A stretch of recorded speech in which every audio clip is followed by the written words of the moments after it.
Hello friends, job IQ preparation में आपका स्वागत है। फ्रेंड्स, आज के इस वीडियो में हम डिस्कशन करने वाले हैं एनटीपीसी सीबीटी 1 के प्रीवियस ईयर क्वेश्चंस का। ये क्वेश्चन हुआ है 19 मार्च 2021 के फर्स्ट शिफ्ट का।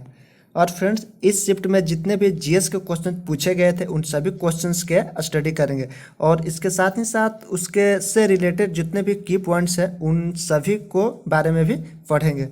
तो फ्रेंड्स, यदि आप इस चैनल पर नए हैं तो सबसे पहले इस चैनल को सब्सक्राइब करें और अपने सभी दोस्तों के साथ और सभी ग्रुप में शेयर करें।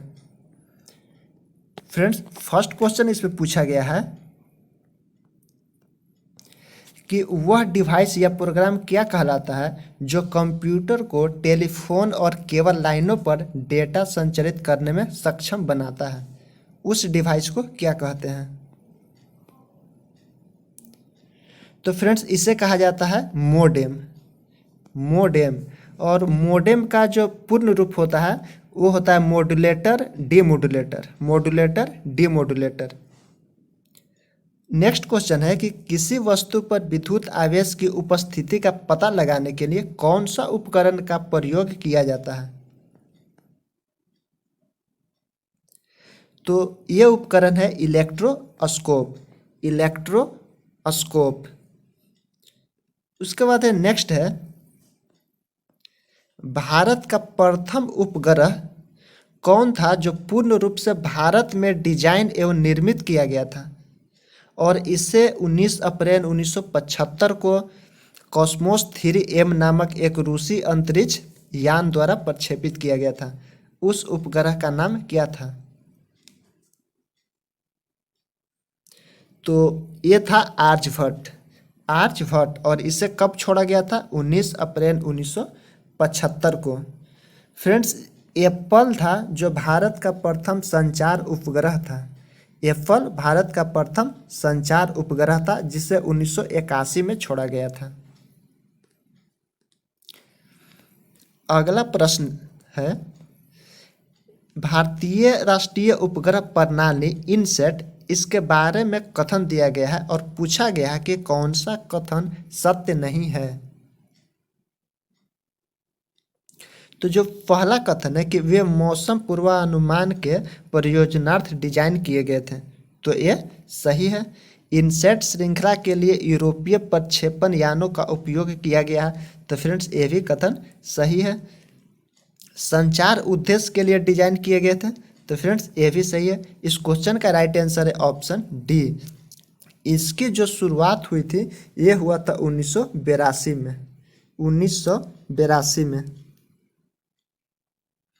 उसके बाद नेक्स्ट क्वेश्चन है कि कंप्यूटर में लोगो क्या है? कंप्यूटर में लोगो क्या है? LOGO। जो ये लोगो है ये क्या है? तो ये है एक प्रोग्रामिंग भाषा। प्रोग्रामिंग भाषा। लोगो का जो फुल फॉर्म होता है वो होता है language of graphics oriented. Language of graphics oriented.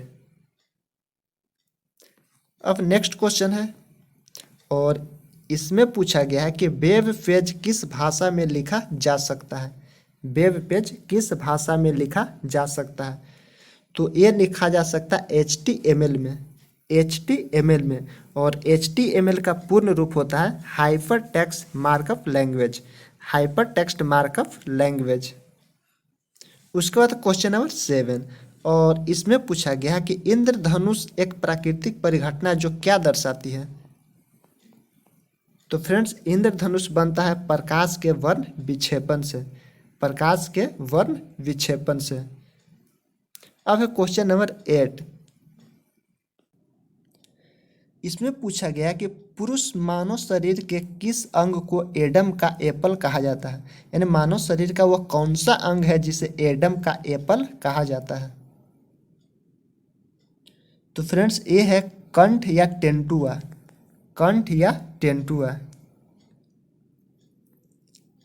Question number 9 और इसमें पूछा गया है कि ब्रिटिश सरकार ने मुसलमानों के लिए पृथक निर्वाचक मंडल की स्वीकृति कब प्रदान किया था? ये किया गया था 1909 में। 1909 में। और मार्ले मिंटो सुधार 1909 ईस्वी के तहत मुसलमानों को पृथक निर्वाचन मंडल प्रदान किया गया था। फ्रेंड्स, यानी कि मार्ले मिंटो सुधार 1909 में ही हुआ था। क्वेश्चन नंबर 10,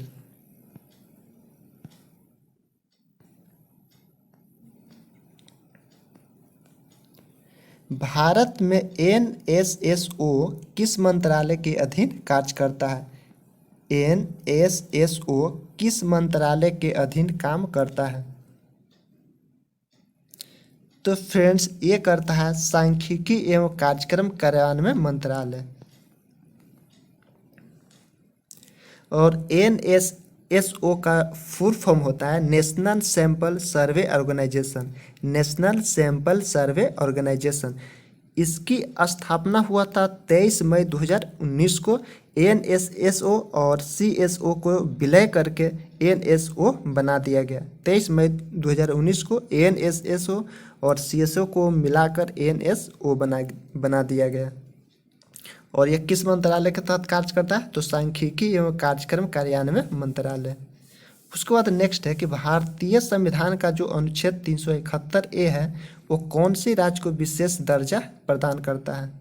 यानी कि अनुच्छेद 371A के तहत कौन से राज्य को विशेष राज्य का दर्जा दिया गया है? तो ये दिया गया है नागालैंड को। नागालैंड को। फ्रेंड्स, अनुच्छेद 371 में महाराष्ट्र एवं गुजरात के संबंध में उपबंध दिया गया है अनुच्छेद 371 में। और अनुच्छेद 371 के बी में असम राज्य को विशेष राज्य का दर्जा है।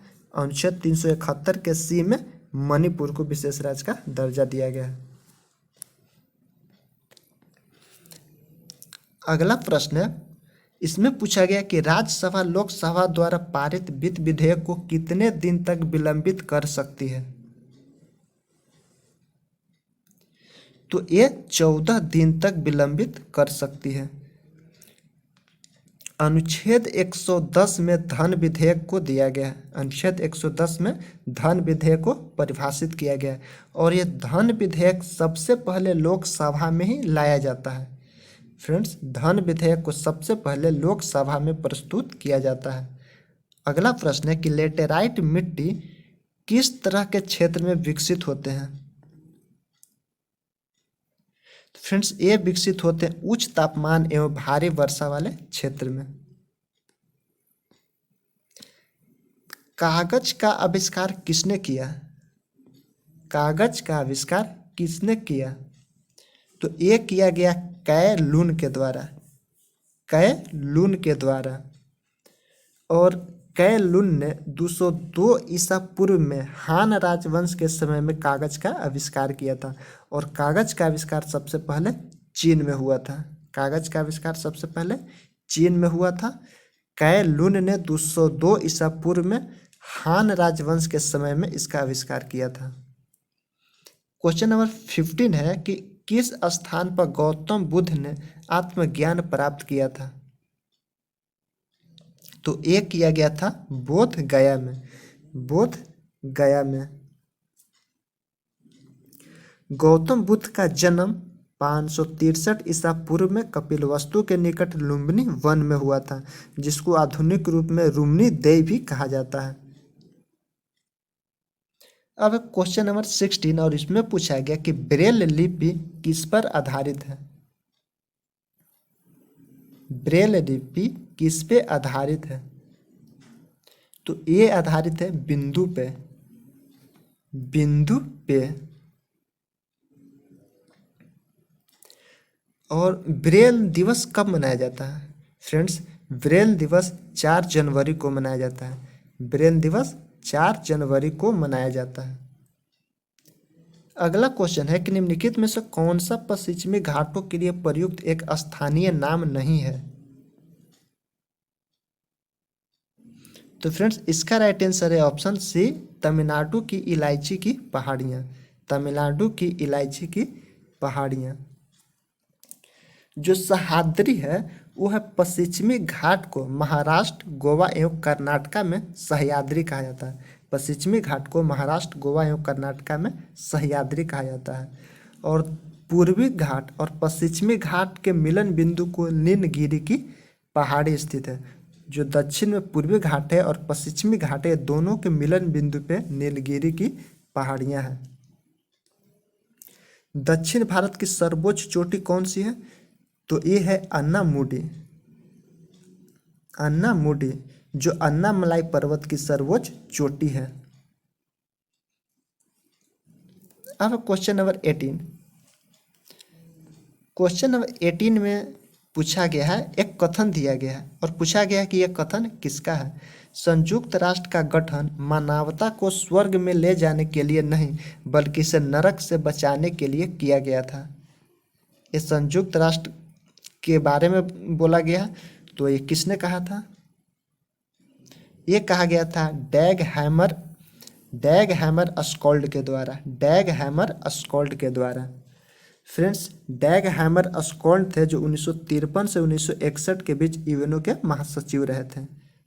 यूएनओ के महासचिव रहे थे और इनकी मृत्यु हो गई थी हवाई दुर्घटना में। तो फ्रेंड्स, यहाँ से एनटीपीसी में प्रीवियस सेट में हम डिस्कशन किए हैं। एक क्वेश्चन पूछा गया था कि यूएनओ के कौन से महासचिव थे जिनकी मृत्यु हवाई दुर्घटना में हो गई थी। तो ये थे डैग हैमर स्कॉल्ड और इन्हें 1961 में शांति का नोबेल अवार्ड भी मिल चुका है। 1961 में शांति का नोबेल अवार्ड भी मिल चुका है डैग हैमर स्कॉल्ड को।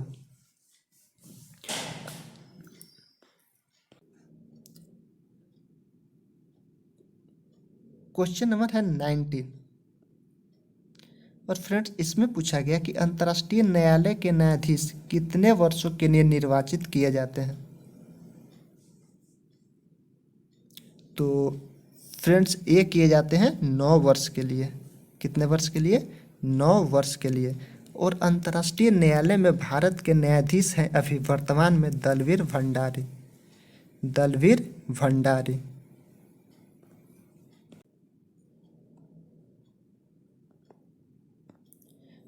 नेक्स्ट क्वेश्चन है क्वेश्चन नंबर 20 और इसमें पूछा गया कि भारतीय योजना का वास्तुकार किन्हें माना जाता है।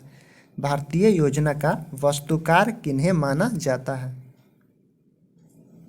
तो ये माना जाता है पीसी महानोबेलिस को। पीसी महानोबेलिस को। फ्रेंड्स, जो विश्वेश्वरैया थे ये एक महान इंजीनियर थे। विश्वेश्वरैया एक महान इंजीनियर थे और इन्हें 1955 में भारत रत्न भी मिल चुका है।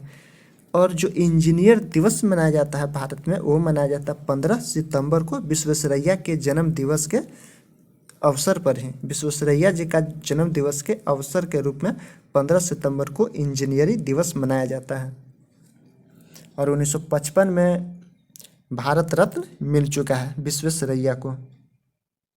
उसके बाद अगला है कि मोहनजोदड़ो में पाया गया जो विशाल स्नानागार क्या था। मोहनजोदड़ो में पाया गया विशाल स्नानागार यह क्या था, मतलब कैसा टैंक था? त्रिभुजाकार, वृत्ताकार, आयताकार या बेलनाकार? तो ये था आयताकार टैंक। आयताकार टैंक। मोहनजोदड़ो का सिंधी भाषा में अर्थ होता है मृतकों का टीला। मृतकों का टीला। क्वेश्चन नंबर 22 और इसमें पूछा गया कि किस भारतीय अधिनियम के तहत केंद्रीय अन्वेषण ब्यूरो को वन्य जीवों को नुकसान पहुंचाने वाले अपराधियों को पकड़ने तथा उन पर मुकदमा चलाने का अधिकार प्रदान किया गया है। तो ये किया गया वन्य जीव संरक्षण अधिनियम 1972 के द्वारा। अगला है कि सूत पिटक के संदर्भ में कौन सा कथन सही है। तो फ्रेंड्स, ये है ऑप्शन सी, मगध के शासक और बुद्ध के बीच की बातचीत से संबंधित है। सूत पिटक मगध के शासक और बुद्ध के बीच की बातचीत से संबंधित है। 24 नंबर क्वेश्चन है कि गर्मियों के मौसम की शुरुआती रातों के दौरान जो तारामंडल दिखाई देता है उसे क्या कहते हैं। फ्रेंड्स, उसे कहते हैं सप्तर्षि मंडल। सप्तर्षि मंडल।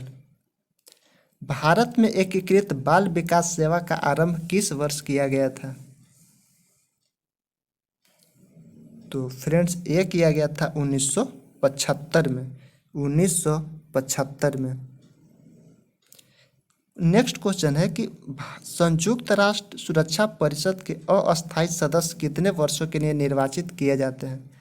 यानी संयुक्त राष्ट्र सुरक्षा परिषद के अस्थायी अध्यक्ष कितने वर्षों के लिए निर्वाचित किए जाते हैं?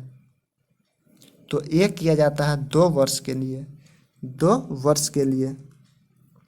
और संयुक्त राष्ट्र सुरक्षा परिषद में कुल सदस्यों की संख्या है 15, जिसमें 5 अस्थायी हैं और 10 अस्थायी हैं। भारत 8वीं बार संयुक्त राष्ट्र सुरक्षा परिषद का अस्थायी सदस्य बना है 2021-22 के लिए।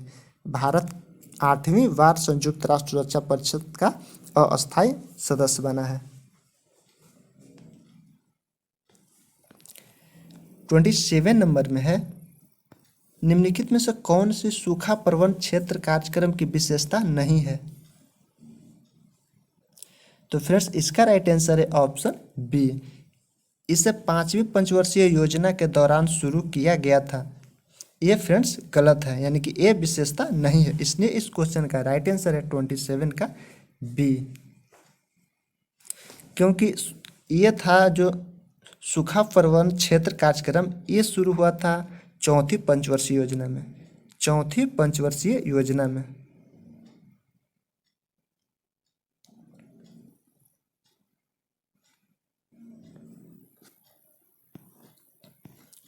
फ्रेंड्स नेक्स्ट है क्वेश्चन नंबर 28 और इसमें पूछा गया कि ऑपरेशन थ्रस्ट किसके द्वारा शुरू किया गया था? ऑपरेशन थ्रस्ट किसके द्वारा शुरू किया गया था? तो ये किया गया था रेलवे सुरक्षा बल के द्वारा, यानी कि आरपीएफ के द्वारा। नेक्स्ट है कौन सा स्थान और वो दर्रा दिया गया वो सुमेलित नहीं है? तो फ्रेंड्स इसका राइट आंसर है ऑप्शन सी जलैपला, क्योंकि जलैपला सिक्किम में स्थित है। जलैपला कहाँ स्थित है? सिक्किम में। बनिहाल पीर पंजाब में है, खारदुन्ना लद्दाख श्रेणी में है और जोजिला बृहद हिमालय में है।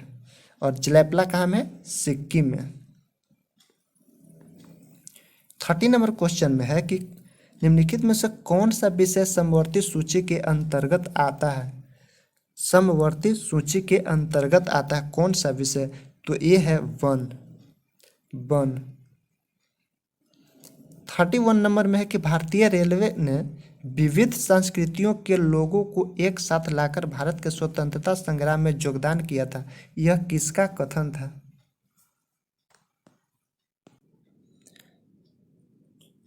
तो फ्रेंड्स इसका राइट आंसर है ऑप्शन डी महात्मा गांधी। एक कथन था महात्मा गांधी का।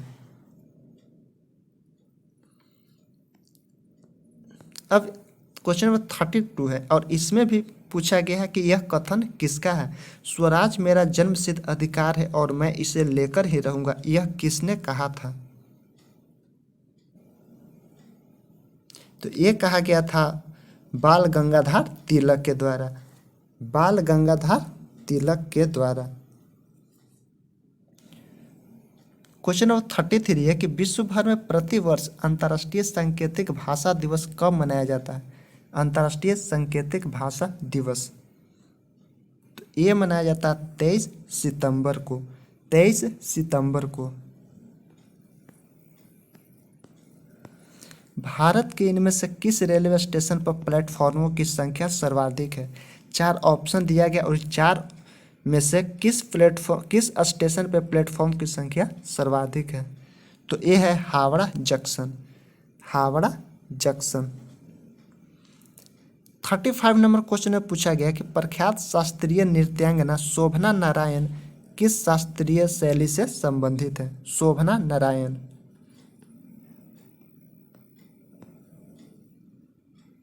तो फ्रेंड्स ये है कथकली। कथकली। और शोभना नारायण पश्चिम बंगाल के हैं और इनके गुरु थे बिरजू महाराज। उसके बाद है क्वेश्चन नंबर 36। महात्मा गांधी दक्षिण अफ्रीका से भारत कब लौटे थे? तो फ्रेंड्स ये लौटे थे जनवरी 1915 में, 9 जनवरी 1915 को लौटे थे। और इसी के उपलक्ष्य में 9 जनवरी को मनाया जाता है क्या, प्रवासी भारतीय दिवस, प्रवासी भारतीय दिवस। और ये मनाया जा रहा है 2003 से, 2003 से। फ्रेंड्स दक्षिण अफ्रीका में फिनिक्स फार्मा की स्थापना किया था गांधी जी ने, कब, 1904 में। गांधी जी ने 1904 में फिनिक्स फार्मा की स्थापना कहाँ किया था, दक्षिण अफ्रीका में। और फ्रेंड्स महात्मा गांधी को टाइम मैगजीन ने मैन ऑफ द ईयर कब चुना था, तो फ्रेंड्स ये चुना गया था 1930 में। 1930 में टाइम मैगजीन ने महात्मा गांधी को मैन ऑफ द ईयर चुना था। तो फ्रेंड्स आज की वीडियो में इतना ही, और यदि ये वीडियो अच्छा लगा तो आप इस चैनल को सब्सक्राइब करें और अपने सभी दोस्तों के साथ इस वीडियो को शेयर करें। Thank you.